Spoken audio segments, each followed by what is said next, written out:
आखिर क्या खास है चंद्रयान 2 मिशन में? क्यों सारी दुनिया भारत के स्पेस मिशन पर नजरें गड़ाए बैठी है? एक मून मिशन को इतना इंपॉर्टेंस क्यों दिया जा रहा है? खुद अमेरिका ने एक बार अपने एस्ट्रोनॉट चांद पर उतारे थे और उसके बाद दोबारा मुंह मोड़कर जिस चांद की ओर देखना तक गवारा नहीं समझा, उस चांद पर भेजे जाने वाले भारतीय स्पेस मिशन चंद्रयान 2 को लेकर आखिर क्यों अमेरिकन नासा इतना अधिक उत्साहित है? ये सारे सवाल शायद आपके दिमाग में जरूर घूम रहे होंगे, क्योंकि बर्फ की शक्ल में पानी तो चंद्रयान 1 ने पहले ही खोज लिया था, आज से 1 दशक पहले।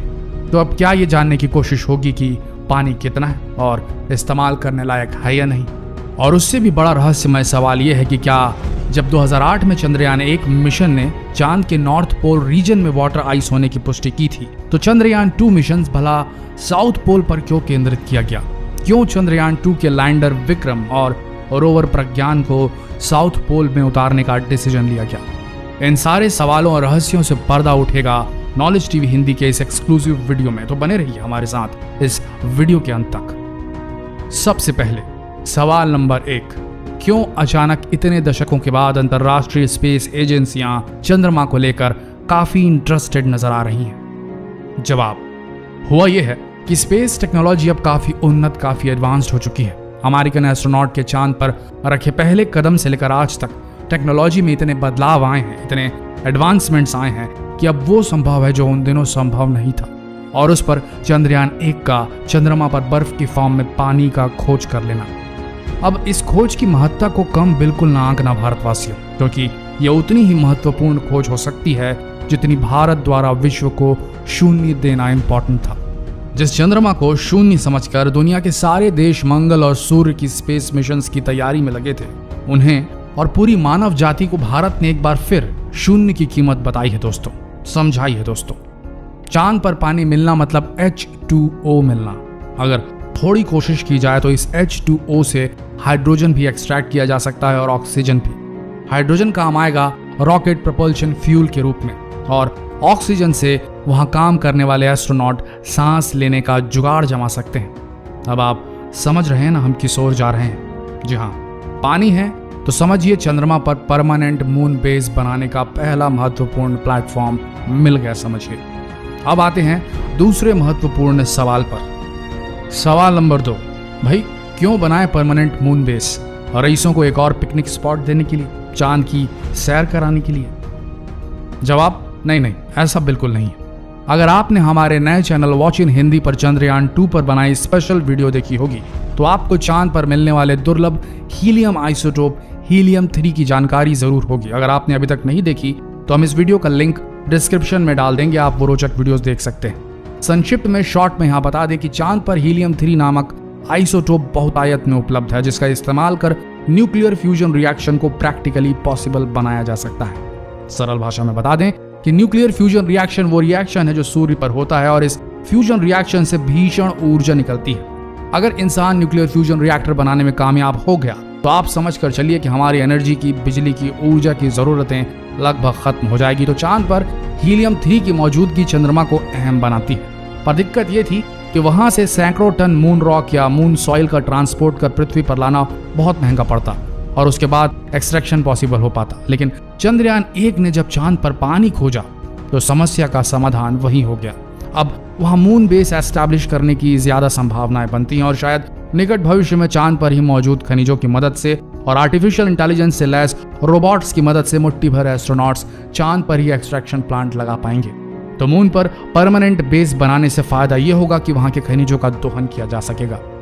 अब आते हैं तीसरे सवाल पर। सवाल नंबर 3, जब चंद्रयान 1 ने चंद्रमा के नॉर्थ पोल क्रेटर उन गहरी खाई या गड्ढों को कहा जाता है जहां या तो ज्वालामुखी एक्सप्लोजन्स हुए हों या जहां अंतरिक्षीय पिंड टकराए हों और गहरा गड्ढा छोड़ दिया हो, तो जब चंद्रयान 1 ने चंद्रमा के नॉर्थ पोल क्रेटर्स पर बर्फ की मौजूदगी दर्ज कर ली थी, तो चंद्रयान 2 मिशन चंद्रमा के साउथ पोल में उतारा जाना क्यों तय किया गया? जवाब देखिए, इसरो ने ऐसा करके बहुत बड़ा जुआ तो खेला ही है, क्योंकि चंद्रमा के इस भाग का अन्वेषण दुनिया के किसी भी लैंडर या रोवर ने आज तक नहीं किया।